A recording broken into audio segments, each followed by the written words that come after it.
اور ریفارمیٹری سینٹرز بنا رہے ہیں جن کے اندر ڈرگ ریہیبلیٹیشن سینٹرز ہیں اور اچھے ڈاکٹرز تعینات کیے ہیں. اور اس دفعہ پہلی دفعہ ہم نے یہ کیا ہے کہ میڈیسنز جو سی ہے یہ باقاعدہ ہیلتھ ڈپارٹمنٹ پرچیز کرے گا تاکہ کوالٹی میڈیسن پرچیز ہو اور قیدیوں کو اچھی میڈیسن مل سکے.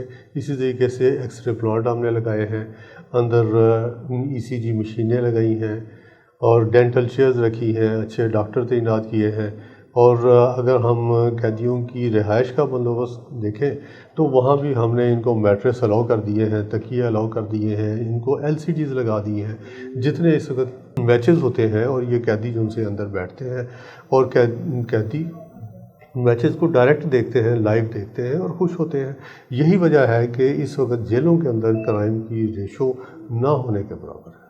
اور کھانے پینے کے حوالے سے سر کافی لائنیں دیکھتے ہیں, اکثر دیکھتے ہیں کہ جو لوگ ملنے کے لیے آتے ہیں تو بڑی بڑی لائنیں لگی ہوتی ہیں, کھانے شانے لے کے آتے ہیں. اور کیا جیل کا کھانا اچھا نہیں ہوتا سر؟ جیل کا کھانا بلا شبہ بہت اچھا ہوتا ہے, لیکن ہمارا ایک کلچر ہے کہ والدین چاہتے ہیں, بہن بھائی چاہتے ہیں, عزیز و اقارب چاہتے ہیں کہ جیل کے اندر جب بھی لے کے جائیں ہم کوئی نہ کوئی پھل لے کے جائیں, کھانے پینے کا سامان لے کر جائیں. تو جیل والے بھی ان کو فیسیلیٹیٹ کرتے ہیں تاکہ ان کا دل نہ ٹوٹے. ادروائز جیل کے اندر کھانے کا کوئی ایشو نہیں سر ہے. یہاں پہ لوگ اکثر بات بھی کرتے ہیں کہ کرپشن کے حوالے سے کیسے دیکھتے ہیں جیلوں کے اندر جو ہو جاتی ہے کھانے پینے کے ٹائمنگ آؤٹ ہونے کے بعد یا ٹائمنگ ان ہونے کے بعد, اس کو کچھ کہنا چاہیں گے؟ جی میں ضرور کہنا چاہوں گا. کرپشن کو ختم کرنے کے لیے ہم نے ہر جیل کے اندر 150 کیمرے لگائے ہیں اور ان کی باقاعدہ مانیٹرنگ ہوتی ہے.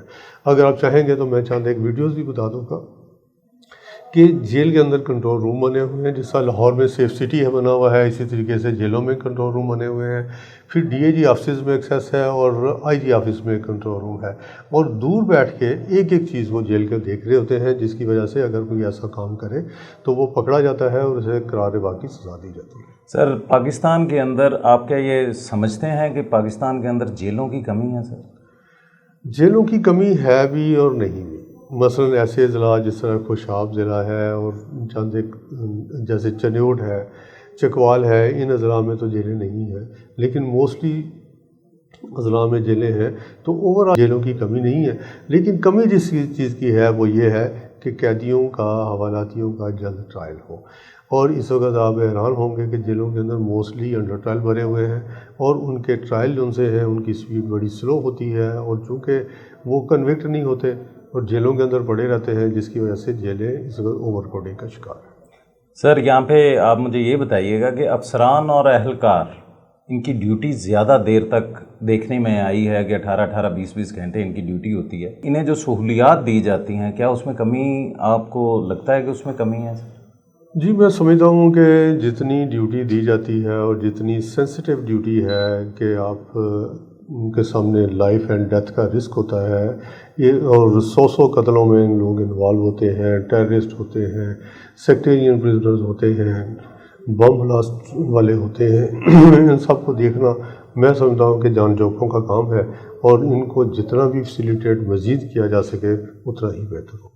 سر کوئی ایسا واقعہ جو میرے ناظرین کو سنانا چاہیں, آپ کی جتنی بھی نوکری جیل خانہ جات کے حوالے سے کچھ میرے ناظرین کو کوئی دلچسپ واقعہ سنانا چاہیں سر؟ میں سمجھتا ہوں کہ میرے پاس سینکڑوں نہیں ہزاروں واقعات ہوں گے, اور بڑے بڑے سینسٹیو واقعہ ہوتے ہیں, اور جیل کے اندر واقعہ ہو اور وہ انٹرسٹنگ ہو یہ تو نہیں ہو سکتا, سینسٹیو ضرور ہو سکتے ہیں. کہیں قیدی کے اسکیپ کا ہوگا, کہیں اٹیمپٹ ٹو اسکیپ کا ہوگا, کہیں مرڈر کا ہوگا, کہیں اٹیمپٹ ٹو مرڈر کا ہوگا, کیونکہ جیلوں کے اندر ہے ہی قیدی بند, لا بریک کرنے والے بند ہیں. تو لہٰذا وہ ہر وقت یہ سوچتے رہتے ہیں کہ کس طریقے سے ہم کوئی نہ کوئی غلط کام کریں. ہر بندہ نہیں سوچتا, لیکن پھر بھی سوچنے والوں کی تعداد بہت زیادہ ہوتی ہے. اور جیل والے اور قیدی یہ ایک ہائیڈ اینڈ سیک کی گیم ہے, اور 24 گھنٹے یہ جاری رہتی ہے. اور کبھی کریمنلز جو سے ہیں وہ سکسیزفل ہو جاتے ہیں, اور کبھی اسٹاف سکسیزفل ہو جاتا ہے, اور یہ گیم ازلوں سے جاری ہے اور جاری رہے گی. سر جہاں جہاں آپ جیل خانہ جات کے اندر رہے, قیدی آپ کو بڑا مس کرتے ہیں, آپ کو بڑا یاد کرتے ہیں, کوئی کیا کرتے ہیں, کون سا جادو کرتے ہیں ان پہ کہ وہ کہتے ہیں کہ مرزا شاہد سلیم بیگ صاحب آئیں تاکہ ہمیں کوئی سکھ کا سانس ہے, کیا کرتے ہیں آپ ایسے؟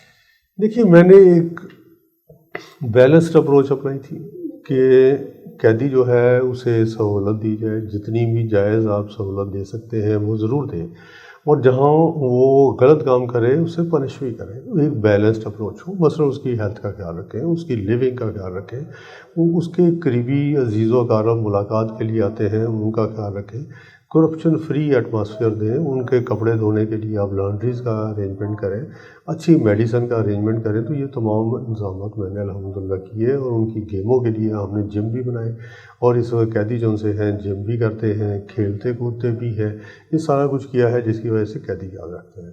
دوسری طرف اسٹاف کی بات کریں تو میں واحد آئی جی تھا جس نے ساری عمر جو سی ہے اپنے اسٹاف کے حقوق کے لیے لڑتے ہوئے گزاری، اور الحمدللہ میرے دور میں جتنی پوسٹیں تھیں یہ اپ گریڈ ہوئیں، وارڈر گریڈ 5 سے 7 میں گئے، اور جو ہیڈ وارڈر تھے یہ 7 سے 9 میں گئے، چیف وارڈر 9 سے 11 گئے، اس طرح ریلیجس ٹیچرز کی اپ گریڈیشن ہوئی۔ سیلری جو سی ہے ہم نے بے تحاشا بڑھائی، میں سمجھتا ہوں اس پہ وہ بھی سر دیکھنے میں ہے آپ کے امپلائیز بہت دعائیں دیتے ہیں کہ جہاں پہ 25,000 تنخواہ تھی وہاں پہ 40,000 تنخواہ کروا دی آپ نے مختلف گورنمنٹ میں، پی ٹی آئی کے گورنمنٹ میں آپ نے بہت اس کے اوپر ایفرٹ کی، ان لوگوں کی ان امپلائیز کی تنخواہیں بڑھائیں۔ پھر نون لیگ کی گورنمنٹ میں آپ نے بڑی ایفرٹ نظر آتی ہے کہ ان سرکاری ملازمین کی جن کو کوئی پوچھتا نہیں، شاید کہ 25,000 میں گھر چلانا بڑا مشکل ہوتا ہوگا، ان کی دعائیں بھی تو آپ کے ساتھ ہیں سر، کچھ اس بارے میں کہیے گا۔ جی الحمدللہ اس وقت جو ہمارا محکمہ ہے پنجاب پریزنز، یہ پنجاب کا بیسٹ پیئنگ ڈپارٹمنٹ ہے۔ اس وقت ان کی سیلریز پنجاب گورنمنٹ کے کسی بھی محکمے میں سے سب سے زیادہ ہیں، فیسلٹیز سب سے زیادہ ہیں۔ ان کے بچوں کے پڑھنے کے لیے ہم نے اسپیشل ارینجمنٹ کیا، ایجوکیٹر اسکول سے ہم نے ایگریمنٹ کیا، پنجاب گروپ آف کالجز سے ایگریمنٹ کیا تاکہ بچے جو ان سے ہیں وہ کنسیشن میں پڑھ سکیں۔ لیبس کے ساتھ ہم نے ایگریمنٹ کیا تاکہ کوئی بیمار ہو تو وہ سستے داموں لیبارٹری ٹیسٹ کروا سکے۔ اسی طرح ہم نے لون کا بندوبست کیا کہ اگر کسی نے گھر بنانا ہے تو اس کو لون مل سکے، اگرچہ یہ سلسلہ بھی انڈر پروسیس ہے۔ اسی طریقے سے یوٹیلیٹی اسٹور کھولے جا رہے ہیں جنہوں میں، تاکہ اسٹاف کو کم از کم 30 to 40% یوٹیلیٹی اسٹور والے جو سے ہیں یہ سستے داموں چیزیں دیں، اور یہ تمام اقدامات کرنے کے بعد ڈیفینیٹلی ہمارا اسٹاف خوش ہے اور راضی ہے کہ ہمارے باسز نے، ہمارے ہیڈ آف ڈپارٹمنٹس نے ہمارے بارے میں کچھ سوچا، ان کی سیلریز بڑھی، ان کی گریڈ بڑھے، ان کی لیونگ کنڈیشنز بہتر ہوئیں۔ یہی وجوہات ہیں جس کی وجہ سے وہ یاد کرتے ہیں۔ سر 9 مئی کے واقعے کو جو پولیس والوں پر ہماری عوام نے جو ظلم کیا، گاڑیاں توڑیں، ان آفیسرز کو مارا گیا، شاید کہ اس میں ڈی آئی جی صاحب ناصر صاحب، سید ناصر رضوی صاحب کو بھی کافی ڈیمیج ہوا تھا، ان کی آئی کو، ان کی آنکھ کو پھوڑ دیا گیا تھا۔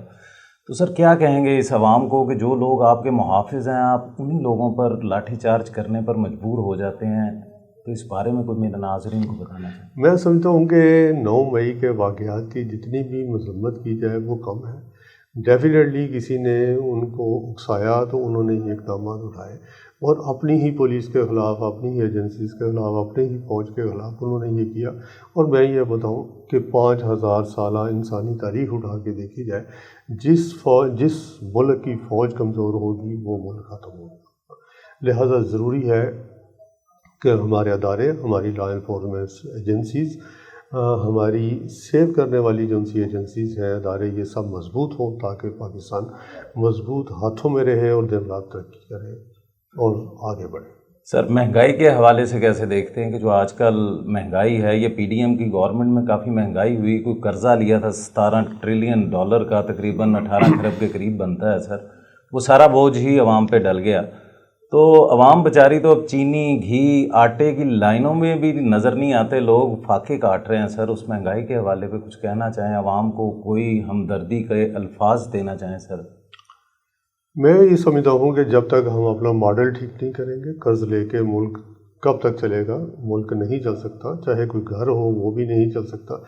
ضروری ہے کہ ہم پروڈکٹیو سائڈ پہ آئے، اپنی انڈسٹری کو ترقی دیں، اپنی ایگریکلچر کو ترقی دیں، نئے ڈیم بنائیں، اور نئی کمپیوٹر کے اندر ہم ترقی کریں، نئی چیزوں میں آئیں